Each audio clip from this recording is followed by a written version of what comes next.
জেলার কৃষ্ণনগর উত্তর বিধানসভা কেন্দ্রের তৃণমূল প্রার্থী অভিনব ভট্টাচার্যের জমজমাট প্রচার ও জনসংযোগ। আসন্ন নির্বাচনকে সামনে রেখে কৃষ্ণনগর উত্তর বিধানসভা কেন্দ্রের ঘাসফুল শিবিরের তৎপরতা এখন তুঙ্গে। আজ তৃণমূল কংগ্রেসের মনোনীত প্রার্থী অভিনব ভট্টাচার্য কৃষ্ণনগর শহরের ৫ নম্বর ওয়ার্ডে এক নিবিড় প্রচার কর্মসূচি ছাড়লেন। এদিন সন্ধ্যায় প্রার্থী অভিনব ভট্টাচার্য ৫ নম্বর ওয়ার্ডের কাউন্সিলর অর্পিতা চক্রবর্তী মহাশয়াকে সাথে নিয়ে ওয়ার্ডের কমিউনিটি হলে পৌঁছান। সেখানে ওয়ার্ডের তৃণমূল কর্মী সমর্থকদের নিয়ে একটি বিশেষ পরিচয় পর্ব ও প্রস্তুতি সভা অনুষ্ঠিত হয়। সভায় নির্বাচনের রণকৌশল এবং বুথ স্তরে জনসংযোগ বাড়ানোর উপর জোর দেওয়া হয়। কাউন্সিলর অর্পিতা চক্রবর্তী প্রার্থীকে কর্মীদের সাথে পরিচয় করিয়ে দেন এবং জয়ের লক্ষ্যে ঐক্যবদ্ধভাবে কাজ করার আহ্বান জানান। সভা শেষে কাউন্সিলর ও স্থানীয় নেতৃত্বকে সঙ্গে নিয়ে অভিনব ভট্টাচার্য ৫ নম্বর ওয়ার্ডের অলিতে গলিতে প্রচার শুরু করেন। সাধারণ মানুষের বাড়ি বাড়ি গিয়ে তিনি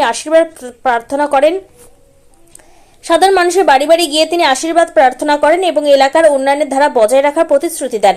স্থানীয় বাসিন্দাদের অভাব অভিযোগের কথাও শোনেন। প্রচার চলাকালীন সাধারণ মানুষের মধ্যে ব্যাপক উৎসাহ লক্ষ্য করা যায়। প্রচার চলাকালীন ক্রাইম প্রেস বেঙ্গল নিউজ চ্যানেলের মুখোমুখি হয়ে অভিনব ভট্টাচার্য কৃষ্ণনগর শহরবাসীর উদ্দেশ্যে বিশেষ বার্তা দেন। তিনি বলেন, কৃষ্ণনগর সংস্কৃতির শহর, ঐতিহ্যের শহর। আমরা মানুষের রায় নিয়ে উন্নয়নের কাজকে আরো ত্বরান্বিত করতে চাই।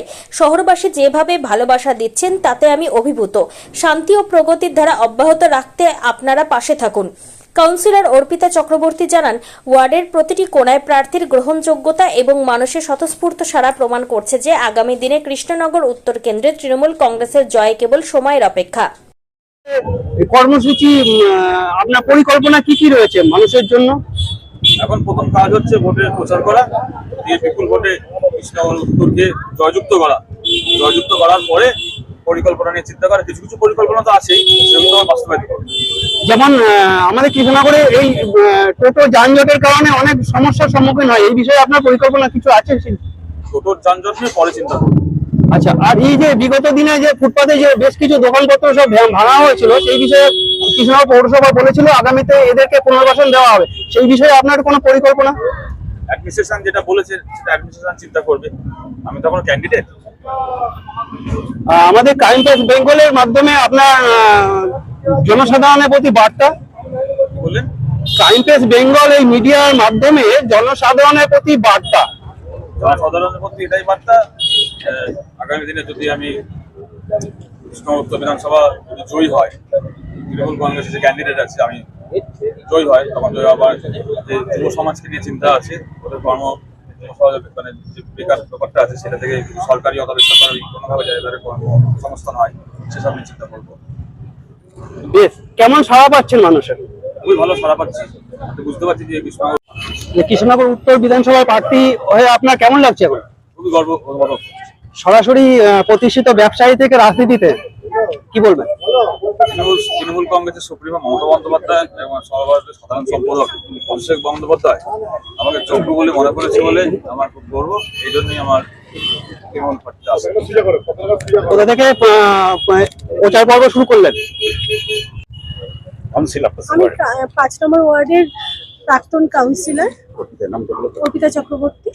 হ্যাঁ, আজকে যে এই প্রার্থীকে নিয়ে প্রচারে বেরিয়েছেন, কেমন লাগছে? আমাদের সবসময় আমাদের ৫ নম্বর ওয়ার্ড অ্যাক্টিভ সব দিক থেকে, আর যেহেতু আমাদের দীর্ঘদিনের আশা সফল হতে চলেছে, আমাদের ভূমিপুত্র হিসাবে আমাদের দাদা অভিনব ভট্টাচার্যকে পেয়েছি আমরা, আর আমরা চাইবো আমাদের ৫ নম্বর ওয়ার্ড থেকে বিপুল ভোটে জয়যুক্ত করতে। এই সামনের দিনে আমরা এই আশাই রাখছি। আগামী দিনে কৃষ্ণনগরে উন্নয়নের যে কোনো কাজ বিশেষভাবে যে কোনগুলা নজর দেওয়া উচিত বা দরকার, সেই বিষয়ে কোনো পরিকল্পনা সিদ্ধান্ত কিছু? আসলে দাদা এখন প্রার্থী, দাদা আগে বিপুল ভোটে জয়যুক্ত হোক, তারপরে দাদা বিধানসভা থেকে যে যে অর্ডার পাবেন, আমাদের সুপ্রিমো যেভাবে ওনাকে চালাবেন উনি সেভাবেই চলবেন। বেশ, কেমন সাড়া পাচ্ছেন মানুষের? ভীষণ ভালোভাবে সাড়া পাচ্ছি, সবাই খুব আপ্লুত, খুশি। বেশ।